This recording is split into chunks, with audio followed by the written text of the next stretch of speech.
भगवान भोलेनाथ का नाम कैसे हुआ नीलकंठ। एक बार दुर्वासा ऋषि अपने शिष्यों के साथ शिवजी के दर्शन के लिए जा रहे थे। मार्ग में उन्हें देवराज इंद्र मिले। इंद्र ने दुर्वासा ऋषि और उनके शिष्यों को विनम्रता पूर्वक प्रणाम किया। तब दुर्वासा ने इंद्र को आशीर्वाद देकर भगवान विष्णु का पारिजात पुष्प प्रदान किया। इंद्रासन के गर्भ में चूर इंद्र ने उस पुष्प को अपने ऐरावत हाथी के मस्तक पर रख दिया। उस पुष्प का स्पर्श होते ही ऐरावत सहसा भगवान विष्णु के समान तेजस्वी हो गया। उसने इंद्र का परित्याग कर दिया और दिव्य पुष्प को कुचलते हुए वन की ओर चला गया।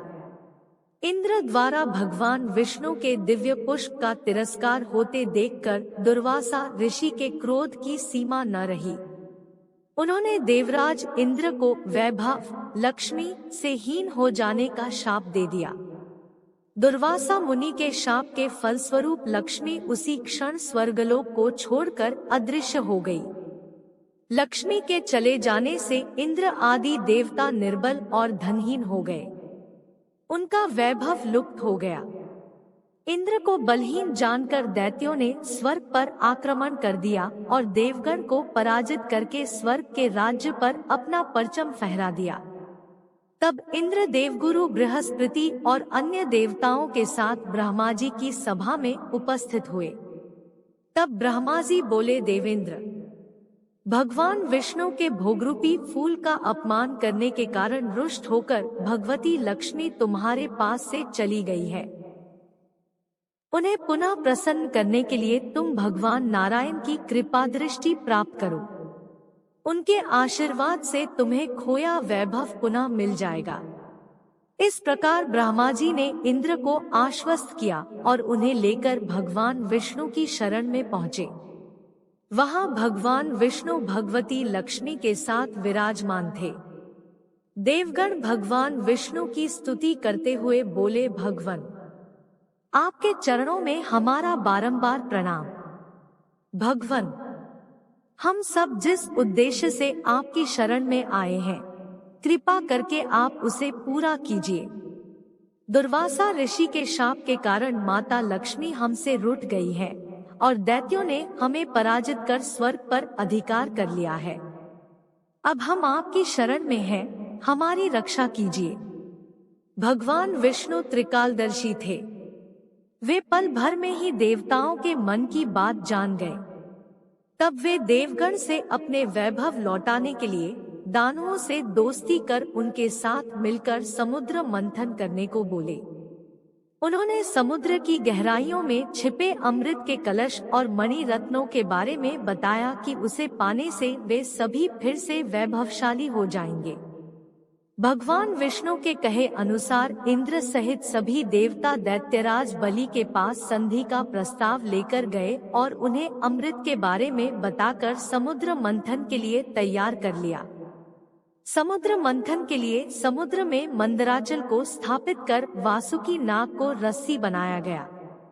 तत्पश्चात दोनों पक्ष अमृत प्राप्ति के लिए समुद्र मंथन करने लगे। अमृत पाने की इच्छा से सभी बड़े जोश और वेग से मंथन कर रहे थे। सहसा तभी समुद्र में से कालकूट नामक भयंकर विष निकला। उस विष की अग्नि से 10 दिशाएं जलने लगी। समस्त प्राणियों में हाहाकार मच गया।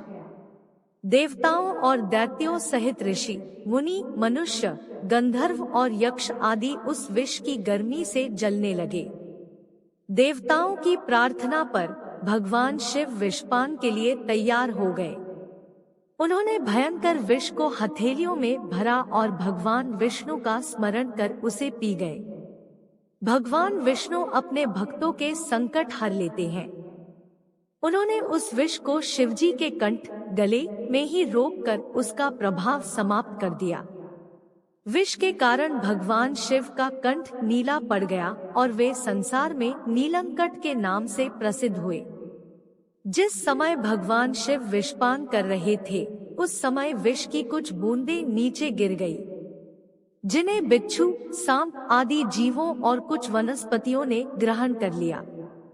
इसी विष के कारण वे विषैले हो गए। विष का प्रभाव समाप्त होने पर सभी देवगण भगवान शिव की जय जयकार करने लगे।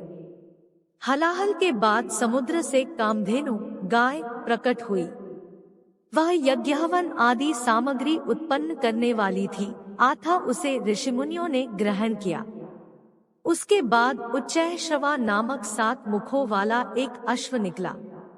वह चंद्रमा के समान श्वेत वर्ण का था। उसकी सुंदरता से प्रभावित होकर उसे दैत्यराज बलि ने ग्रहण कर लिया। समुद्र से श्वेत वर्ण का ऐरावत निकला। उसे अपना वाहन बनाने के लिए इंद्र ने ग्रहण कर लिया।